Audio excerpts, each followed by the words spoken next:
Estudar a Bíblia, estudar a Bíblia, estudar a Bíblia na escola dominical. Estudar a Bíblia, estudar a Bíblia, estudar a Bíblia na escola dominical. Vem mais de Deus aprender, fortalece e faz crescer. É domingo de manhã na EBD. Os jovens aprendendo, adultos sim estão, também os pequeninos, as crianças. Que legal! Oh, que momento sem igual, cresce na fé e no saber, vem com a família pra EBD. Vem com a família pra EBD. Vem pra EBD. Graças a Deus, amada igreja, mais uma vez, podemos dizer assim, mais uma vez nós estamos reunidos, apesar de não estarmos presencial, mas em nome de Jesus nós estamos reunidos para aprender mais um pouco mais de Deus. Nós vamos continuar o estudo de domingo passado, que nós estamos estudando antropologia, para compreendermos mais do homem, o ser que Deus criou, que Deus formou, melhor dizendo, e precisamos aprender cada vez mais. Mas antes de começar, vamos pedir para o nosso irmão, nosso obreiro, o Guilherme, para que ele esteja adorando Deus através da oração, para que nós venhamos começar esse estudo. Amém? Amém. Graça e paz, igreja. Daremos início ao nosso estudo e para isto faremos uma oração. Senhor, meu Deus, meu Pai, aqui nos colocamos diante da Tua presença para iniciar mais um estudo da Tua Palavra, só que desta vez nos encontramos à distância, impossibilitados de nos encontrarmos presencialmente por causa deste problema de saúde que o mundo enfrenta, Pai. Porém, o que nos motiva a nos reunirmos com os nossos irmãos é o Teu Espírito. O que nos une é a vontade de estudar, é a vontade de aprender, é a vontade de Te adorar, Pai.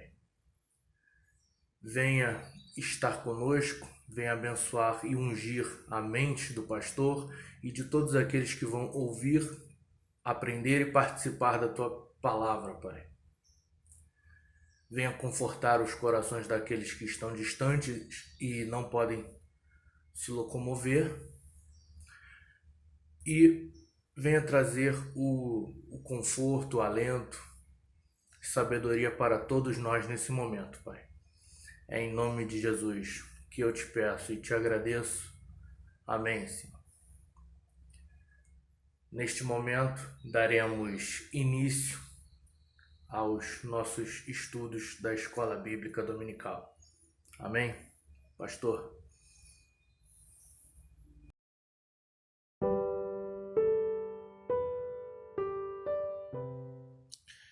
Graça e paz.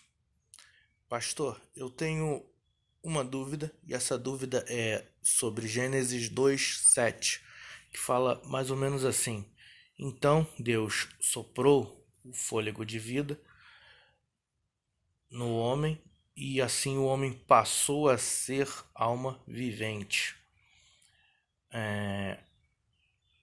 Muitas denominações, igrejas ou seitas usam esse verbo ser para dizer que o homem não tem uma alma, e sim que o homem é uma alma.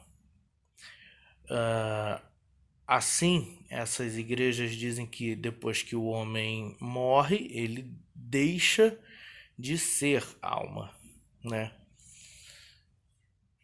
E como ficaria a nossa interpretação e diferenciar esse ser alma vivente de ter alma vivente, né?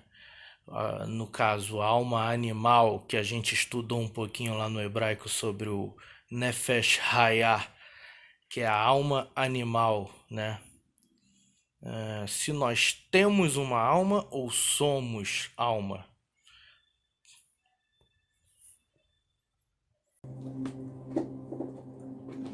Guilherme, graças a paz.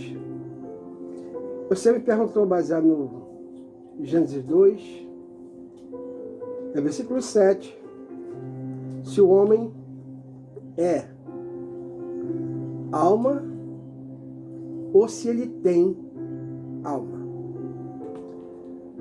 Vamos aprender um pouquinho, vamos buscar um pouquinho da palavra para ver se a gente chega a uma conclusão, ver se eu te respondo. O Senhor formou, a Bíblia diz que o Senhor formou o homem do pó, né? O homem Adão, do pó Adamar, terra. E ali o homem, se ele não coloca alguma coisa superior àquele formato que ele fez, se ele não coloca algo que venha a levantar, a sustentar aquele corpo, ele era um corpo inerte. É como se eu fizesse um boneco e o deixasse. Onde eu deixá-lo, ele vai ficar, ele não tem vida. Então era preciso que ele tivesse alguma coisa que viesse a levá-lo a ter uma personalidade. E Deus, a Bíblia diz que Deus assoprou nas narinas do homem o fôlego da vida e ele tornou-se um ser vivente. Diferentemente de quando o Senhor criou os animais, ele foi criando a espécie. Tá? Esse fôlego da vida que tem no homem é diferente do fôlego da vida que tem nos animais. É algo bem diferente. Porque esse fôlego fez com que ele viesse a levantar, a caminhar. Nós somos tricotômicos, ou seja, nós cremos que o ser humano foi formado por Deus em 3 partes, que é o corpo, a alma e o espírito. O corpo seria exatamente o invólucro ou o receptáculo de mais 2 elementos, que é a alma, né? Essa alma ali é o Nefesh, a alma que dá suspiro, que dá respiro, que dá vida, que na realidade o homem foi feito naquele momento vida, até então ele ainda não tinha vida. Então a alma, Nefesh, dá vida ao ser humano. Está entendendo bem? Tá? A alma dá vida ao ser humano. Então quando Deus soprou a alma, a vida, naquele, vamos chamar assim, naquele boneco, ele tornou-se um ser vivente. E tem o espírito, o qual liga o homem a Deus. Então, na realidade, nós somos alma. Nós passamos a ter alma. Enquanto nós estivermos vivendo, nós somos alma vivente, como diz a palavra de Deus. Somos alma vivente. Quando vem a morte, aí a separação. A Bíblia diz que o pó, se nós somos pó, volta para a terra. A alma, que é o desejo, as paixões, aí já é sarx, né? Os desejos da cidade de sarx. A alma, essa vai responder. E o espírito volta para Deus que o deu. É o que a Bíblia diz. Então, não sei se eu vou responder bem a tua pergunta, mas nós passamos a ser vivente. Ao ter o nosso fôlego de vida, nós passamos a ser vivente. Se nós notarmos, quando a criança nasce, ela é obrigada a levar um tapinha, uma poupancinha, que é para poder respirar. Vem a vida. Vem a vida. Foi isso que Deus fez quando Ele formou o homem. Amém, Guilherme? Compreendeu bem? Eu acho que deu para a gente compreender bem. Amém?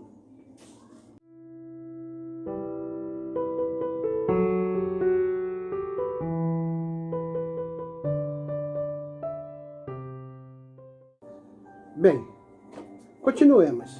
Deixa eu pegar essa Bíblia aqui, que eu estava com a Bíblia judaica, e vou pegar aqui a nossa apostila, para que nós continuemos o estudo. Amém? Deixa eu me achar aqui, deixa eu me encontrar aqui. Velho é fogo, velho tem que ter paciência com ele, porque senão ele não consegue fazer nada. Então vamos lá, tô chegando. Deixa eu botar os óculos. Nós paramos, nós começamos a estudar a antropologia, ou seja, o estudo sobre o homem. E nós vimos, voltando aqui, nós vimos a origem e a criação do homem, nós vimos os elementos da natureza humana, tá? Você tem tudo isso no outro estudo. E nós paramos exatamente no 3.2, que envolve uma definição do homem e o homem mais de Deus. Nós vamos agora para o 3.3, diz assim: o homem, semelhança de Deus. Amém, igreja? Dizer que o homem foi criado à semelhança de Deus não é a mesma coisa que dizer que o homem foi criado exata e absolutamente igual a Deus. Não. Primeiro, porque o homem foi feito corpo visível e palpável, enquanto Deus é espírito, como está em João 4:24. Segundo, porque homem algum pode alcançar e se tornar detentor em si mesmo da absoluta perfeição que tem o Todo-Poderoso. Pergunta o patriarca Jó: porventura desvendarás os arcanos de Deus ou penetrarás até a perfeição do Todo-Poderoso? Está em Jó 11:7. Apesar de toda a limitação do homem, como ser criado, ele foi criado na semelhança de Deus em duplo aspecto. Vamos ver como é essa semelhança de Deus. Como é que ele foi criado? Diz assim, a semelhança natural. Intelectualmente, o homem se parece com Deus porque, se não houvesse conformidade de estrutura mental, seria impossível a comunicação de um com o outro, e o homem não poderia receber a revelação de Deus. O fato de Deus se manifestar ao homem prova que o homem pode receber e compreender esta manifestação. O homem é uma pessoa, assim como Deus é uma pessoa, se bem que numa esfera infinitamente superior. E a semelhança entre um e outro acha-se no espírito, aquilo que o homem é e na sua natureza pessoal. Assim sendo, a semelhança natural entre Deus e o homem perdura sempre, porque o homem não poderá jamais deixar de ser uma pessoa como Deus o é. Tá? Então nós temos uma semelhança natural com Deus. Nós precisamos dessa semelhança para poder nos comunicar com o Senhor. Se não fosse essa semelhança, não tínhamos como nós comunicarmos com Deus. O animal, quando foi criado, ele foi criado sem essa semelhança de Deus. Ele não tem como o animal, né, estar ligado com Deus. Não é como. Ele não tem o pensamento de adoração que nós temos. Então, essa semelhança natural que nós temos, o animal não tem. Amém, igreja? Estão entendendo bem? Se não entenderam, pega no próximo culto, né, para a próxima escola dominical, grava e manda para mim que a gente tenta responder, tá? Amém? Continuemos. A semelhança moral. Essa semelhança consiste nas qualidades morais que fazem parte do caráter do homem. Eclesiastes 6:29 diz: Deus fez o homem reto, direito. Isso quer dizer que o homem foi criado dotado de relativa perfeição. Por que relativa? Porque perfeição absoluta, somente Deus. A nossa é relativa. Tá? Todas as suas tendências eram boas. Todos os seus sentimentos do seu coração inclinavam-se para Deus. E nisto consistia a sua semelhança moral com o Criador. Contudo, tendo dado lugar ao pecado, comendo da árvore do conhecimento do bem e do mal, o homem ficou condicionado e escravizado ao mal. A semelhança entre o homem e Deus sofreu dano com a queda do homem e foi com o objetivo de restaurá-la que Cristo morreu na cruz. Hoje, graças a isto, milhões de filhos de Deus em toda a terra possuem uma nova identidade com aquele que os criou. Então preste atenção, essa nossa semelhança moral, tá? Deus quando nos fez relativamente bons. A nossa inclinação era para o bem, não para o mal. Com a queda, adveio à humanidade essa tendência para o mal. A palavra de Deus diz que o homem desde pequeno tem a tendência para o mal.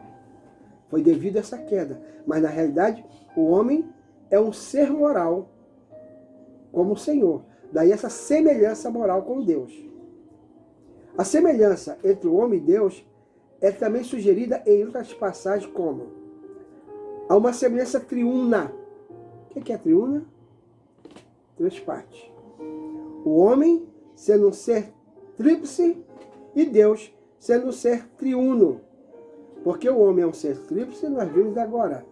Nós somos corpo, alma e espírito. Aí se dá o nome de tricotomia. 3 coisas. Deus também é um ser tricotômico. É o Deus Pai, o Deus Filho e o Deus Espírito Santo. B. Uma semelhança que inclui a imagem pessoal, pois tanto Deus como o homem possuem personalidade. Tá? Nós temos a nossa personalidade, nós somos únicos. Não tem ninguém como eu em personalidade ou como você que está aí. Nós somos seres díspares nesse caso, diferentes, tá? Porque cada um tem a sua personalidade. Nós temos a nossa personalidade e essa é uma semelhança que nós temos com Deus. Vamos ver aqui. Uma semelhança envolvendo existência interminável, como a que Deus dotou o homem, como está em Mateus 25:6. Tá? A nossa existência é interminável, porque o homem não é um ser que não possa morrer, tá? Mas a alma, tá? Ela perdura. Nós vemos que aquele que for julgado será condenado, vai ficar pelos séculos dos séculos, né, no lago de fogo, porque tudo será ajuntado e jogado no lago de fogo, inclusive o inferno. Essa que a palavra diz. Amém? Estão entendendo bem? Se não entendeu, escreve. Faz um videozinho, manda pro pastor, tá? Amém? Vamos ver o destino do homem. Quem não quer saber o que vai acontecer com cada um de nós ao morrermos? Para onde nós vamos? Nós sabemos que o corpo vai para a terra, que ele é enterrado, vai para a terra. Ou vai ser cremado e vai também, aí se ser jogado, vai para a terra, tá? Porque ele é da terra. Mas e o restante? Como é que fica? Vamos ver. Não poucos textos do Antigo Testamento giram em torno da questão do destino do homem. pela forma singular com que o homem foi formado e por aquilo que as Escrituras mostram a esse respeito, a conclusão a que chegamos é que o homem, desde a sua criação, foi destinado a viver eternamente. Porém, até que o homem tenha acesso à vida eterna, ele foi também destinado a viver aqui no mundo para amar ao próximo, para dominar a criação e para o louvor de Deus. Ou seja, nós fomos feitos da terra para podermos dominar a terra e aquilo que é feito. Aquilo que o Senhor fez. Então nós temos domínio, o Senhor nos deu domínio sobre todos os seres. Porque Ele nos fez da terra. E o nosso destino aqui é amar, como diz aqui, o próximo, que é para dominar a criação e para o louvor de Deus. Não é para louvar, é o louvor de Deus. Quando nós estamos fazendo isso, o Senhor é louvado. Tá? Deu para entender isso? Amém. Continuemos. 4.1 diz assim: destinado a viver no mundo. Gênesis 2,7 diz assim: formou o Senhor Deus ao homem do pó da terra, e lhe soprou nas narinas o fôlego da vida, e o homem passou a ser alma vivente, um ser vivente, alguém que tem movimentos, tem vida. Amém? Amém. Isto é, Deus fez o homem não somente como um corpo com alma, com vida. Deus o fez vida mesmo. O homem está destinado a viver e não a desaparecer com a morte física. Por mais catastrófica que a morte física pareça ao homem, a Bíblia mostra que Deus o criou como um ser sempre vivo. Tá? O homem é um ser sempre vivo. 4.2 foi destinado a amar o próximo. Deus fez os animais e em seguida formou o homem. Olha só, Deus fez os animais e em seguida formou. É algo diferente. Contudo, viu Deus que o homem, dada a sua origem divina, não possuía nenhuma afinidade com os animais. Era diferente. Tanto é que Adão começou a reclamar da vida, porque ele começou a ver os animais e nenhum se rivalizava com ele. Começou a reclamar: eu estou sozinho aqui, não tem ninguém igual a mim. Foi quando Deus fez uma adjutora para ele, que a adjutora quer dizer a rivalizar com ele. Tá? Ele não tinha ninguém até então. É interessante que Deus não forçou Adão a exercitar amor pelos animais. Diante disso, viu Deus que não era bom que o homem estivesse só, pelo que fez uma ajudadora idônea, alguém com quem ele pudesse partilhar todos os momentos da vida, que está em Gênesis 2,18. A Bíblia nos mostra que desde então é perfeitamente do agrado de Deus que o homem viva preso aos seus semelhantes pelos laços fraternos do amor. O que nos une aos nossos semelhantes é o amor fraterno. O que me leva a estar aqui, essa hora, gravando um vídeo para falar com vocês do amor de Deus. É o amor de Deus. É o amor que eu tenho por vocês. É o amor que eu tenho pela igreja, pelos meus amigos, pelos meus irmãos. A saudade que nós temos. Isso nos leva a ter pelo menos essa fraternidade.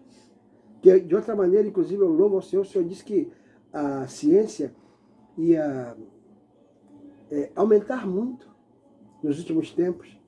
E graças a Deus que se nós não temos o celular, nós não conseguiríamos estar nesse momento nos comunicando. Nós não conseguiríamos estar falando agora como nós estamos fazendo agora. Não teria essa interação. Tá? Ainda bem que o Senhor nos criou para amar o próximo. Né?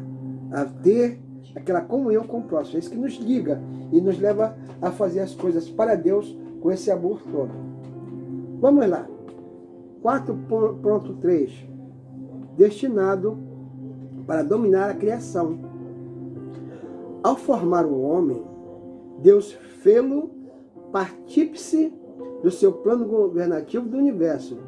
Este é o ensino implícito em Gênesis 1, do 27 ao 30, diz assim: Criou Deus, pois, o homem à sua imagem. A imagem de Deus o criou. Homem e mulher os criou. E Deus os abençoou e lhes disse: Sede fecundos, multiplicai-vos, enchei a terra e sujeitai-a. Dominai sobre os peixes do mar, sobre as aves dos céus e sobre todo animal que rasteja pela terra. E disse Deus ainda: Eis que vos tenho dado todas as ervas que dão semente e se acham na superfície de toda a terra, e todas as árvores em que há fruto que dê semente. Isso vos será por mantimento. E a todos os animais da terra, e a todas as aves do céu, e a todos os répteis da terra, em que há fonte de vida, toda a erva verde lhes será por mantimento. E assim se fez. Ou seja, Deus nos criou, nos dando domínio sobre tudo. A terra é dominada pelo homem, é para ser dominada pelo homem. Deus a criou para que nós tivéssemos domínio sobre ela. Quando o inimigo se arvora em ter esse domínio, ele está usurpando algo que não é dele. Deus deu essa capacidade para nós, os homens, estarmos dominando sobre toda a terra. O homem foi destinado a exercer domínio sobre a terra, os mares e o espaço. Isto é, o que ele tem feito. A Amazônia, por mais selvagem que seja, não tem sido obstáculo capaz de fazer o homem recuar na sua sede de conquista, seja abrindo estradas ou explorando as suas riquezas minerais e naturais. Os mares, por mais profundos que pareçam, têm sido estudados pelo homem.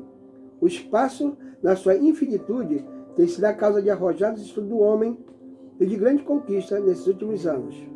Tá? Então, parece-me que os homens estão se jogando a essa vontade de dominar, ter domínio sobre aquilo que Deus nos deu.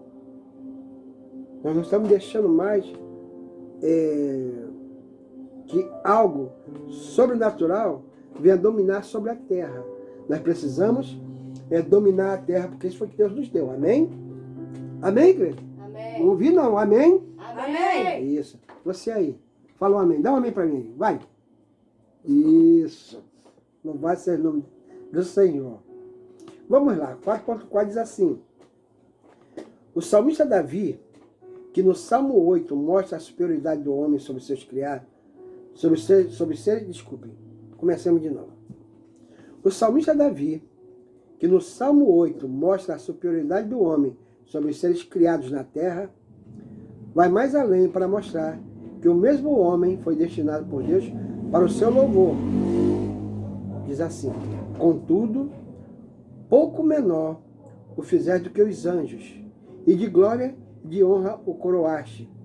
Faz com que ele tenha domínio sobre as obras das tuas mãos. Tudo puseste debaixo de seus pés. Todas as ovelhas e bois, assim como os animais do campo, as aves do céu e os peixes do mar, e tudo que passa pela vida dos mares. Ó Senhor, Senhor nosso, quão admirável é o teu nome sobre toda a terra. Está em Salmo 8, do verso 5 ao verso 9. O Salmo 148 mostra como o homem junta-se em coro às demais criaturas para levar louvor a Deus. Isto em todos os povos. Os homens, tão diversos e tantas vezes separados, podem ser unidos no louvor a Jeová. Amém? Amém. Vamos lá, vamos chegar à conclusão. Evidentemente, o homem, face à sua pecaminosidade, não tem sido capaz de viver na sua plenitude, vocação para a qual Deus o destinou. Porém, graças ao propósito e poder da obra realizada por Jesus Cristo na cruz, o homem pode ter restaurada em seu ser a imagem de Deus, que o fará varão perfeito e perfeitamente cônscio do privilégio que goza do cumprimento do plano de Deus e no mundo e na eternidade. Vamos ver a provação e a queda do homem. Como se deu para o homem perder essa imagem?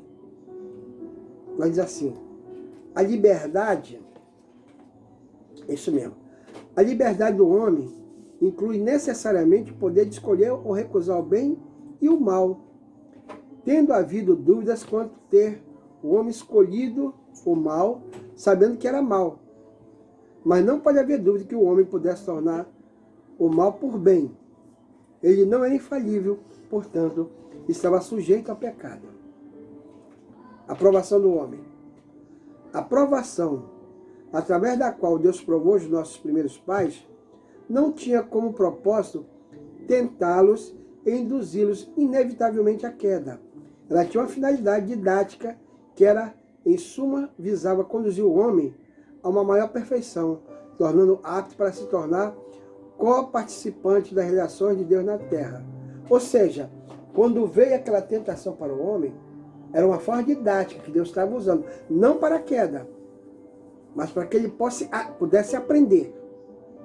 A demonstração de Deus, no sentido de que o homem não comesse do fruto da árvore do conhecimento do bem e do mal, não tinha propósito simplesmente proibitivo.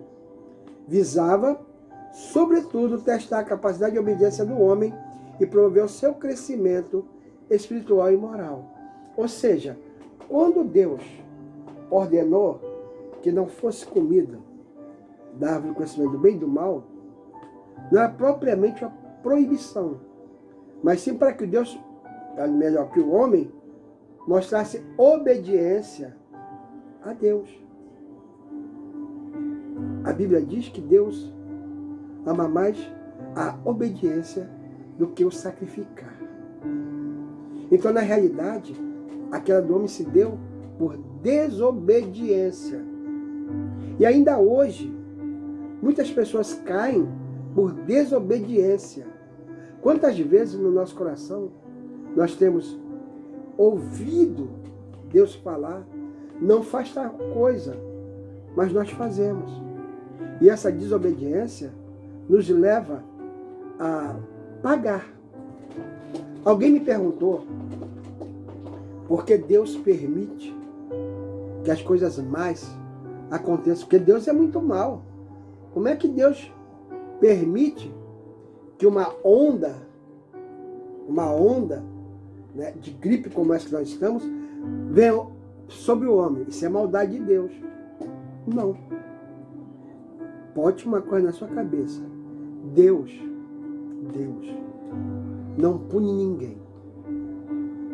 Deus é amor. Mas todas as vezes que você faz alguma coisa, tem o bônus e tem o ônus. Você recebe o resultado das suas ações. A humanidade está recebendo o resultado das suas ações. Veja bem, eu não sei. Eu estou só conjecturando. Mas quem sabe se esse vírus não foi criado? Quem sabe?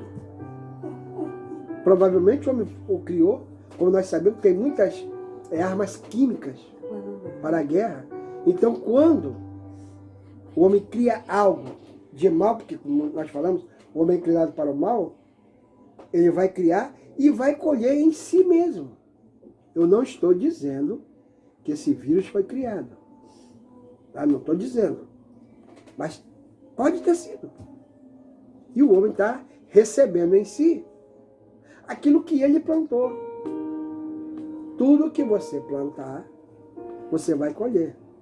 Eu costumo dizer, mas nem sempre você planta, ou melhor, colhe somente o que plantou. Alguém pode plantar e você recolher, e você receber. Se esse vírus foi criado, nós não plantamos, nós estamos recebendo, porque nós fazemos parte do mesmo conjunto de seres criados por Deus. Você vê que os animais não pegam, só pega o ser humano. Né? Meu cachorrinho não pega, tá? Ele é dele.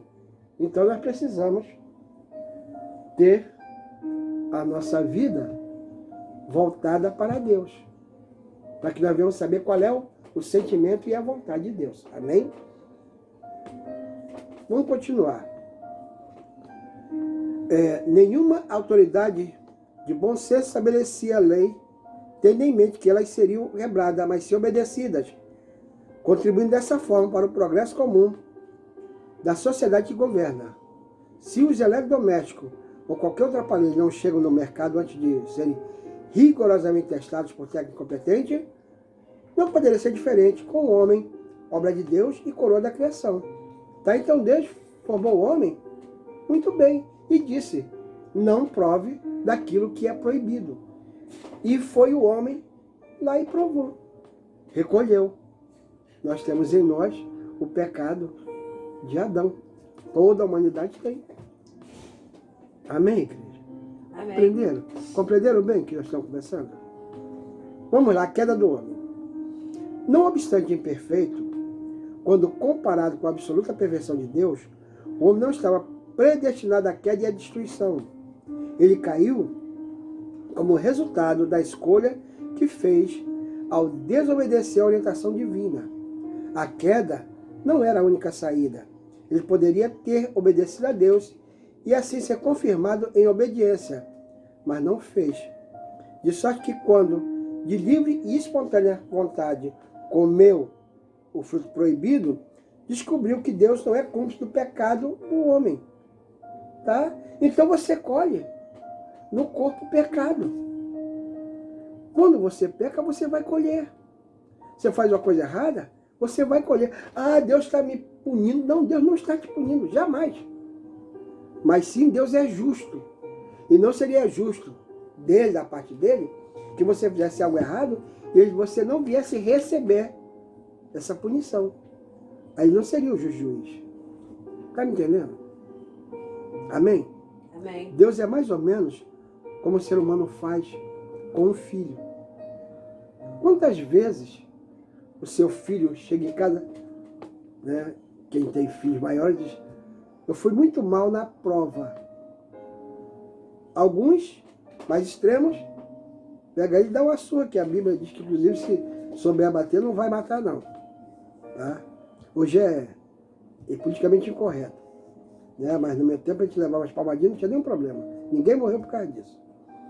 Mas alguns dizem logo, você vai ficar uma semana, um mês, 3 dias, 10 dias, sem usar o computador, sem usar o tablet, sem usar o celular. Não é isso? O meu neto Davi, de 4 anos, quando ele faz alguma coisa, de vez em quando o pai dele chega aqui para deixá-lo aqui comigo, diz, pai, ele hoje não pode usar o computador. Eu deixo o pai sair de, pode usar, meu neto. Quem tem que mostrar para ele essas questões é em casa ele. Não sou o pai, eu sou o avô. Então, o pai, presta atenção, os pais ensinam, os avós estragam. Entendeu? Então, eu não deixo ele, que ele quer botar essa moral dele, bota na casa dele, não na minha. O garoto já não vem, vem pouco. No sentido que ele que gostaria de ter mais. Aí quando eu venho ainda vou deixá-lo de castigo, deixar o menino de castigo, ele não fez nada a mim não, fez ao pai. Para mim ele está muito bem. Tá me entendendo como é que é? É o normal mesmo. Eu não vou fazer nada contra ele. Se Deus achar que eu estou errado, Deus pega e me diz, e no meu coração, ou na minha mente, enfim, na hora que eu estiver dormindo, Deus me fale. Né? Eu não sei, tá? E, inclusive eu peço perdão a Deus se eu estiver errado, tá? Mas vamos lá. 5.3, passo para a queda. O primeiro indício da queda de Eva está no fato de ela ter se deixado convencer por Satanás. Ela foi abrindo o coração a ponto de aceitar a insinuação do adversário e desejar tornar-se igual a Deus. Essas atitudes precedem os 5 passos da queda registrados no capítulo 3 de Gênesis. Primeiro, olhou. Vendo a mulher que a árvore era boa para se comer, agradável aos olhos, está no versículo 6. Gênesis 3, 6. Segundo passo, desejou. Árvore desejável para entendimento. Também está no versículo 6. tomou, pegou, segurou, tomou do fruto. O quinto passo, quarto passo no caso, comeu, pegou e ela comeu. Quinto passo, morreu. No dia em que dela comeres, certamente morrerás. Está em Gênesis 2,17. Então, na realidade, ela sabia. Eles sabiam. Apesar de que Deus deu essa proibição ao homem, a Adão. Mas, com certeza, ela havia perguntado. Isso eu estou conjecturando, não tem na Bíblia. Eles caminhavam ali naquele jardim, porque eles cuidavam do jardim. E ela pode ter visto um dia aquela árvore e perguntado a ele. Olha, essa árvore é conhecimento do bem e do mal. E Deus disse para que nós não pegássemos do fruto. Mas ela deu os passos. Ela olhou, ela desejou, ela pegou, ela comeu, deu para o marido e morreu. Espiritualmente falando, tá? Ela morreu. A expressão morrerás, usada no texto bíblico, fala tanto da parte espiritual quanto da física. Em ambos os sentidos, essa palavra fala da maneira em que se encontra o homem desde a sua queda. Dentre as consequências da queda do homem, as mais conhecidas são medo e fuga. Está em Gênesis 3,10. As consequências, a maldição da serpente. Está em Gênesis 3,14 e 15. Os incômodos da gravidez e do parto da mulher e sua submissão ao seu marido. Gênesis 3,16. Aqui a gente pode até discordar um pouco, né? Qual é a mulher que é submissa ao seu marido? Nenhuma. Levante se for capaz. Ó, já falaram aqui, nenhuma. Tá? Então estão contra a vontade de Deus. Tá? Vamos lá. Gênesis 3, 17, 18 diz assim: a maldição da terra. A terra foi amaldiçoada por causa desse ato. O sofrimento do homem na aquisição do pão de cada dia e a sua redução ao pó através da morte física. Ou seja, o homem tem que trabalhar para poder se alimentar. E Deus ainda botou cardos e espinhos na terra. Não tinha, mas Deus colocou. Veio. O homem recolheu cardos e espinhos porque ele simplesmente resolveu desobedecer aquilo que o Senhor mandou. Vamos lá, o conhecimento do bem e do mal. Hoje todos conhecem o bem e o mal. Tá? Quando você faz alguma coisa boa, você sabe. Quando você faz alguma coisa má, você também sabe. Tá? Não tem por onde você reclamar. Você sabe, você tem esse conhecimento. Veio aí a expulsão do jardim do Éden. Aquilo que o homem tinha tão tranquilo, ele perdeu. Ele teve que sair para um lugar diferente. E Deus ainda colocou a espada flamejante em volta para que ele não voltasse. Ele passou a ser mortal. Está me entendendo? Ele passou a ser mortal. Como diz aqui, a obstrução do caminho que dava acesso à árvore da vida. Ou seja, havia ali uma árvore da vida.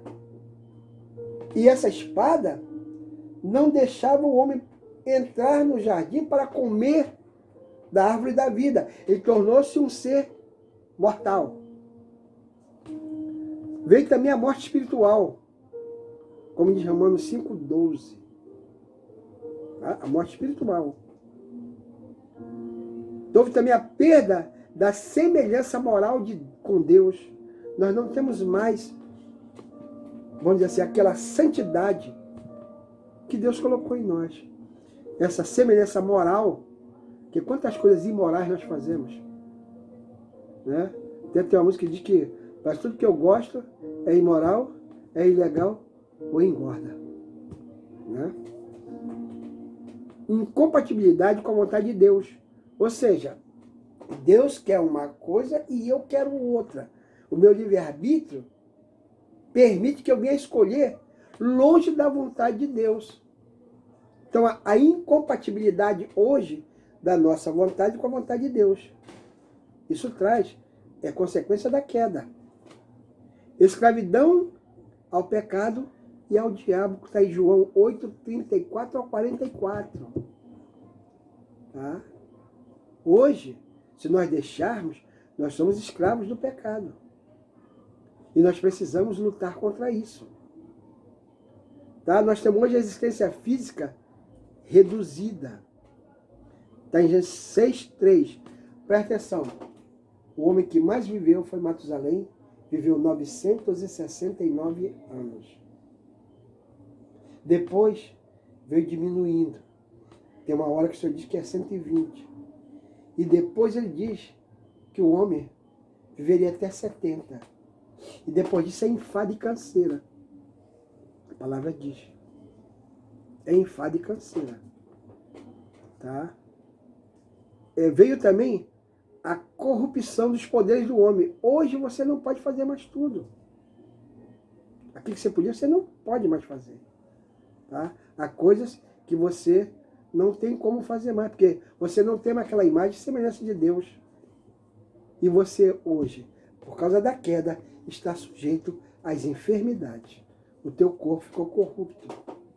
Tá? Ele aceita toda e qualquer enfermidade. Amém? Passamos acho que 3 ou 4 minutos do horário, mas está tudo bem, eu vou mandar para vocês antes um pouquinho. Então, queridos, preste atenção. O homem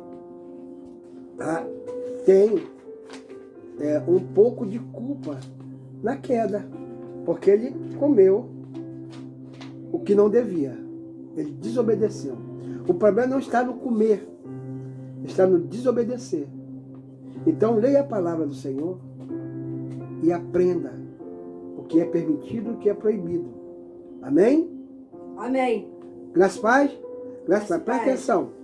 Semana que vem, nós vamos aprender a doutrina da igreja que chama-se eclesiologia. Saber onde vem a origem da igreja, tá? O que é a igreja, o fundamento da igreja, tá? É a missão da igreja. Nós vamos aprender. Amém? Nós temos tempo para isso, né? E a gente vai discutir isso. Se houve alguma coisa que você, vendo ou revendo esse áudio, esse vídeo, melhor dizendo, e não compreendeu, faça para mim um áudio pequeno, que senão o WhatsApp não aceita. Tem que mandar pelo YouTube. Mais 3 minutos. Tá? Ele não aceita 3 minutos, tem que ser menos. Tá? Então você faz uma coisa pequena, perguntando, mas suscita, e mande para mim que a gente conversa na semana que vem. Domingo que vem, sem ser logicamente hoje, daqui a uns 2 já estamos, próximo domingo. Amém? Amém. Louvado seja o nome do Senhor. Deus abençoe a todos.